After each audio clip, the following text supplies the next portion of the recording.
Valley. Welcome to the Board of Education meeting. I will start the meeting off this evening with the Pledge of Allegiance.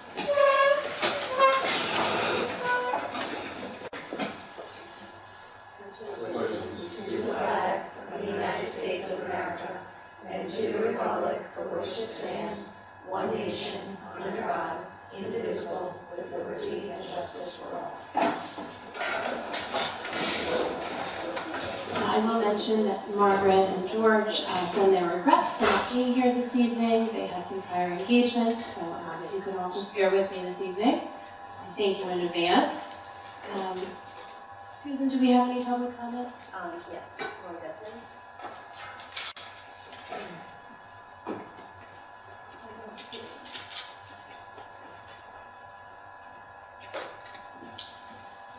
Good evening. This is Lauren. You can hear me, right? Yes. Full of torture. Good evening. Full of torture, Laura. There we go. Is this on? Yep. Yes. Good evening. I am here tonight on behalf of the Coordinated Parent Council, which is a combination of all the councils in the district. I'm here this evening, though, although last month was the Board of Ed Appreciation Month. We'd like to take the opportunity this evening for the CPC to express our appreciation to the board. As volunteers ourselves, we can appreciate the time and energy to do the work that you do for the students and our community. It takes a lot to support a student body, a faculty, administration, and parents with the ultimate goal of having a strong student in both education and spirit. So we just wanted to take this time to just express our thanks for the many long hours that you have put in, and for the many long hours that are sure to come. We didn't want, even though it was last month, we still didn't want to let it go and not express that we do acknowledge and recognize all the hard work and time and energy it takes to be on the board, and we just wanted to express our thank yous. Thank you. Thank you so much. We appreciate you all as well. Next, we'll move over to our student representative report. We have Ashley Grella joining us. Thank you, Ashley. Good evening, everybody. Thank you for having me here tonight. Quarter one of the school year has officially ended, and it's been a successful first 2 weeks of school. Students are doing very well in their classes, and they're definitely putting their best foot forward. High school students have had the opportunity to travel to Washington, D.C. last week. It was a great field trip filled with history, education, and above all fun. Students spent the 3 days that they were there visiting different monuments, memorials, and landmarks in D.C. It was a wonderful time, and we are very grateful to have had this opportunity. There will be another Washington, D.C. trip opportunity in March. The Tri-National Music Honor Society and the National Art Honor Society welcome new inductees on the 2nd. The ceremony was filled with creativity and artistry. There were art displays and musical performances from all these students. Congratulations to all of our new inductees, and we wish you the best of luck in all your endeavors. Winter sports begin on the 13th, and we know our athletes are excited. We would like to wish them the best of luck in their seasons and hope to see lots of wins brought back to Locust Valley. Some notable accomplishments in fall sports include the varsity boys soccer team and the varsity field hockey making it to semifinals. Varsity boys volleyball setting the record for the highest number of wins their team has ever gotten, and varsity football team to making it to Hofstra playoffs for the first time since 2019. Congratulations to all of our fall athletes on a phenomenal season. Finally, coming up this weekend is LV's Jester's fall drama, She Kills Monsters. If you would like to immerse yourself in a world with fantasy and monsters, come to see She Kills Monsters on Friday the 17th at 7 p.m. or Saturday the 18th at 7 p.m. Tickets are $10 online and will be $12 at the door. The cast and crew have been working very hard on the show, and trust me, it's going to be a good one. We hope to see you there. Thank you for all your time. Thank you so much, Ashley. We'll be moving on to the superintendent's report, and I'll pass it over to Dr. Turner. Well, Ashley, you took half my page, so thank you for that. So I just wanted to start out by just really just telling the public on November 7th, we had our second superintendent's conference day this year. Our faculty members joined me in the auditorium. We continued our conversation regarding reading in all the content areas and updated information regarding really the science of reading from the New York State Education Department. Following me, we had a presenter by the name of Katie Fleming from Da Vinci Education and Research. She too continued speaking more about the science of reading and research, and she really gave our teachers more information on how to infuse reading and writing into all the content areas, and this will be really an area that we emphasize this year with all of our educational staff, building leaders and coordinators. Also that afternoon designed several learning opportunities for all of our staff members, depending on their content area or subject area.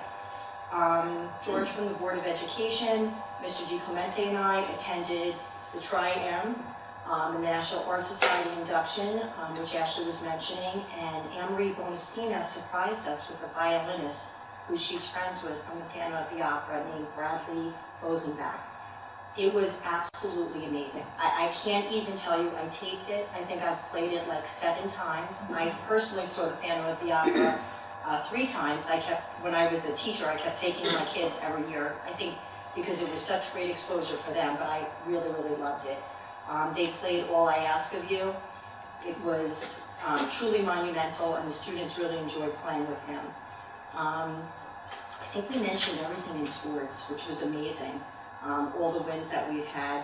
I think one thing that's important to share with the public is at our elementary school, our nurses all put on small presentations for the students about allergy awareness.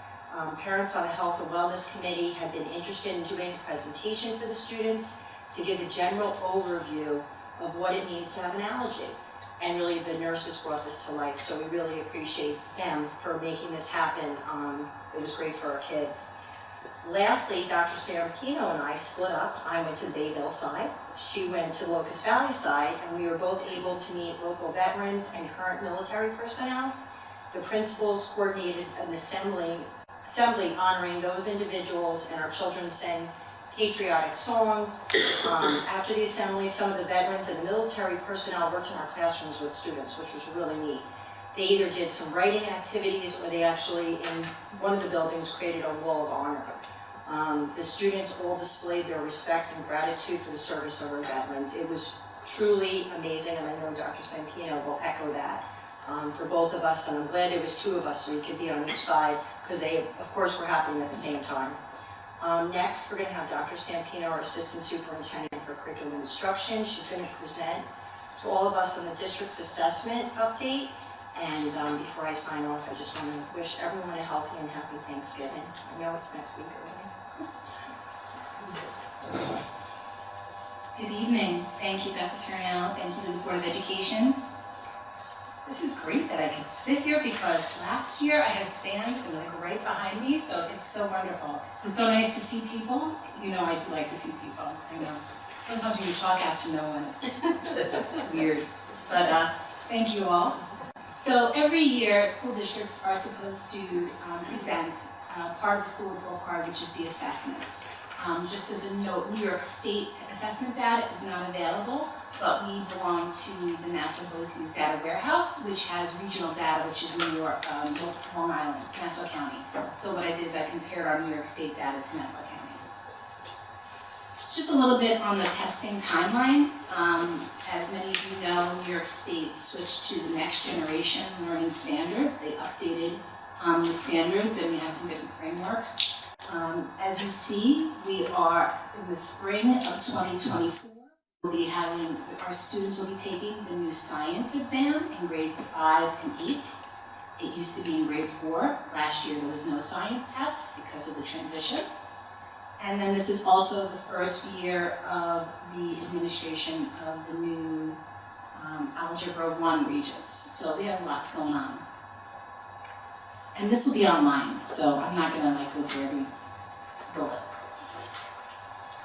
Here's an overview of the New York State grades 3 through 8 ELA assessment. And it's compared to the Nassau counties. So either we're at or above where Nassau County is. And I'm going to explain to you what we do after the slides in terms of now what do we do with the data. I'll explain that at the end. Here is our math scores for grades 3 through 8. You'll notice grade 8 is a little low, but we only have 13 students who took the grade 8 assessment in math. We have 73 of them that took the Algebra 1.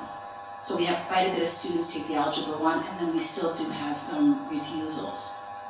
Just so you know, we're above 60% of our students in the elementary, grades 3, 4, and 5, taking the 3, 4, and 5 New York State test, and a little bit more, about 40% are taking it in the middle school. Here is the current Regents exam breakdown to get a Regents diploma or a Regents with advanced designation or with a pathway extension. This, I think, if you saw the Newsday yesterday, is changing. The commissioner has a blue ribbon commission. There's a link to the latest. They met on Monday.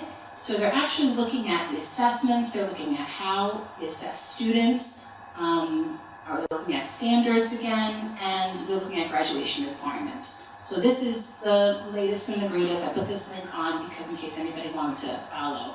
Nothing is finalized yet, but they are working towards looking for different ways to look at our students and give students opportunities. Here's the New York State Regents. Again, we're compared to the region. Again, New York State data is not available yet. Last year was the first year of U.S. history, the new Regents for U.S. history and government.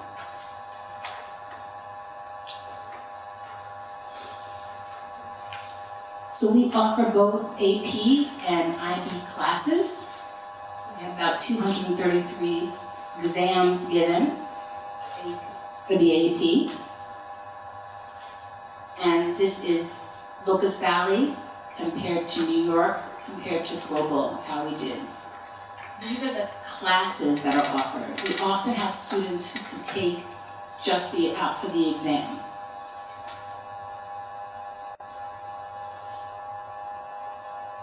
And this is test only.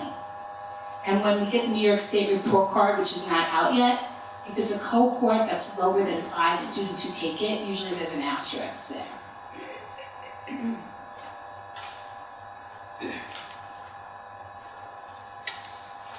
Here is our IB data. We had 429 exams given, 34 diploma candidates, which is about 70.6% of the students who received a diploma.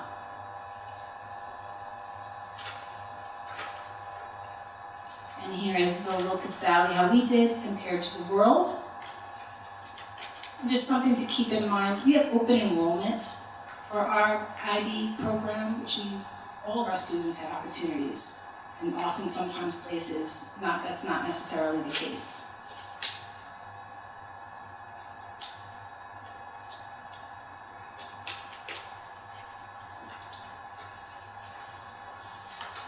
Another assessment tool that we use in the district, which isn't on the school report card, but is a part of our response to intervention plan, is the NWEA, the Northwest Evaluation Association. It's an online exam that's adaptive for our students. We give it 3 times a year in grades K through 6, and twice in grades 7 and 8, in both reading and math. The interesting thing about the NWEA is the scale score of how it is scored remains consistent. Unlike New York State, sometimes they have a sliding scale, so sometimes the state remove the scale. We have to wait for the scale scores to see where proficiency is. This is normative data, so basically you're compared to an average 3rd grader, an average 5th grader, an average 7th grader, and where they fall in the norm. Oh, this is terrible. I'm sorry about the colors of this. I apologize. Maybe I'll change that before I post that. That looks terrible. It's fall to spring data. It's better in print. It's better in print. I'll fix it before I post it. Basically showing you growth from fall to spring and how the children are growing and progressing. And growth is really important to show in our programs as well.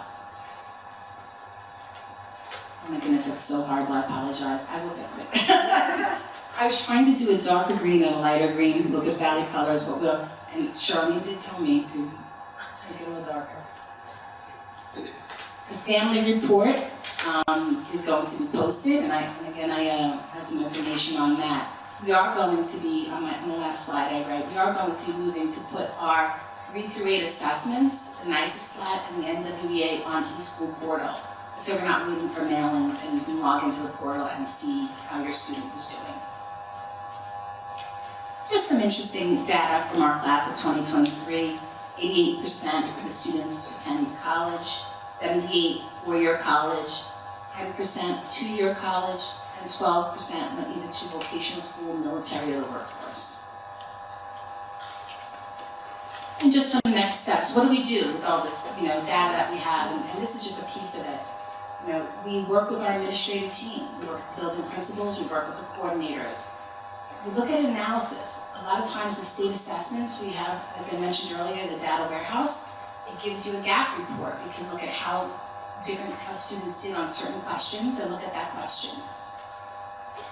We are going to be looking at reading programs at the elementary level. We met with our wonderful literacy committee. Thank you all for the wonderful teachers and administrators who came yesterday. We're looking at programs, we're looking at gaps. From this, I know we're going to have really rich conversations, and the goal is always to make it better. As Dr. Turnell mentioned, we are going to be focused on reading and writing throughout the content areas, which is really important for our students to build stamina, build vocabulary. Got to get them writing and reading. That's the way. We're school. We need to write and read and do it well. We're also going to be implementing stronger MTSS plan, which is the multi-tiered systems of support. These are meetings where teachers and administrators gather together and we talk about student progress. And we look at not only how they're doing assessment-wise, but other data points like attendance. Are they doing homework, engagement? Like, these are things where we want to make sure that we catch kids and make sure if they need help, they get help. If they need support, we get them the support. And as I said, we're working towards putting the assessment data online. This is just a quick snapshot of what a gap report would look like in terms of when we get something from the state. This is a 7th grade ELA, and there were 2 areas on this where we noticed, how come our kids didn't score as good as Nassau County? And not terribly, but we always have to, always striving to get better. And then you get to look at the question, and one of them is on central theme, which honestly is probably one of the hardest things for kids to do, is to identify a central theme. And the other is author's purpose. Really difficult things sometimes can be confusing for kids, and it shows us we have to work more towards helping them gain that understanding. And that is the end of my presentation. And I thank you so much for your attention, and I'm always available for questions, so thank you so much. Thank you, Dr. Sophia. I guess at this time I'll open it up to the board if anyone has any questions or comments. I appreciate the presentation. If I could start with just a quick question for you. Is there any, this is the first time we're looking at this data, so I apologize. But are there any areas of focus that kind of scream out to you, or things that coming from your lens, obviously running curriculum, or trends that you're noticing with this data? We notice that children are having a hard time, and I said it before, the stamina in terms of reading and writing. And they don't want to go back and edit their work. We understand, but it really is important to go back, reread, reread carefully. If they don't know a word, even online, they can just, it's amazing now the tools. Like, I was reading a book online, and there's a word I didn't know, and I just you put your finger on it, and all of a sudden, there it is. Back in the day, we'd have to look it up in a dictionary. Kids have everything at their fingertips, and we really just have to teach them to use the tools wisely. So, which is why one of the focus is reading and writing across curriculum, is because as we get more difficult into our content, vocabulary gets more difficult, sentence structure gets more difficult and more complex, and we want to just make sure kids, some of it is just length as well. There's a lot for them to do. We recognize that, so we also have to build their stamina, We want to work with partners with our parents. We want to hear how they're doing at home. So we're starting really basics in terms of reading and writing in all areas. And that's one of the things we see. We think we could do better. And I think we can. I think our kids can. Thanks for sharing. Does anybody else have any questions? No, good. Thank you, Dr. Cynthia, for this. You are very welcome. Thank you very much. Thank you, and have a wonderful Thanksgiving. Everybody enjoy your families. Enjoy. Thank you. Thank you, you as well. We're going to move over to board reports. We'll start off with the audit committee. No reports. Okay. We've got budget and finance. I'm going to share a brief report from George Vasiliou. They did hold a budget and facilities committee meeting on Monday. And the primary purpose of this conversation was to begin planning well in advance for the upcoming budget capital project season. That will be in full swing after the new year. We are working very hard these next couple of months to provide greater detail and more explanations on the budget process, how our budget works, and what are the various components of our budget. And the goal is to make the content even more digestible for all community members. Finally, once again, we are striving to identify capital projects from our 5-year capital improvement plan that were developed by the architects that will touch and impact all of the students in building. Finish with thank you, and that was from George for budget and facilities. And I'm sure he'll fill us in with some more information when he joins us next month. For the curriculum committee, we do not have any reports. We covered facilities. The policy committee has nothing to report at this time. Professional development and board training? Nothing. Thank you, Michelle. And public relations does not have anything to report. I will mention there's a beautiful new edition of Sound Waves. Tom, I have to give you some credit. It really is a phenomenal addition, so thank you for your ongoing work. Really exceptional. Technology committee? None. Thank you. And do we have any other reports from the board? Okay. The only thing else I will mention at this time, I just want to make a note to thank Falcon Pride. If you notice on the par this evening, we are accepting a donation from Falcon Pride. They are a booster club, and they'll be donating backboards to the middle school basketball play area. So we thank them for their generous donation, and I believe I can speak for all of us, we happily will accept their donation and thank them for it. They're a phenomenal partner with our district. We have no unfinished business or new business to address. At this time, we will move to approve the consent agenda. Can I get a motion to approve? There's just that one change. Oh yeah, we do have, there will be a couple edits to the consent agenda in regards to our staff for coaching. There was a couple errors and a couple people that will be moving around with the coaching assignments. And those changes will appear on the next consent agenda, but we will approve for this evening. Thanks, Michelle. Can I get a motion to approve? Holly? Second? Michelle? All in favor? The motion is approved.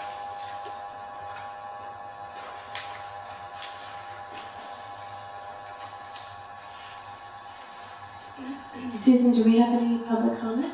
Not for the end of the meeting. No? Okay. If there's no other comments from the board, then I will look for a motion to move into executive session. It's anticipated that the board may entertain a motion to convene an executive session after the regular meeting of the board in order to discuss personnel matters related to a particular individual. Please note that an executive session is a portion of the board meeting that is not open to the public. If any action is required to be taken in public session, the Board of Education will act in accordance with the law. Do I have a motion to go into executive? Holly? Michelle? All in favor? Thank you all. Thank you all for coming. Have a great night.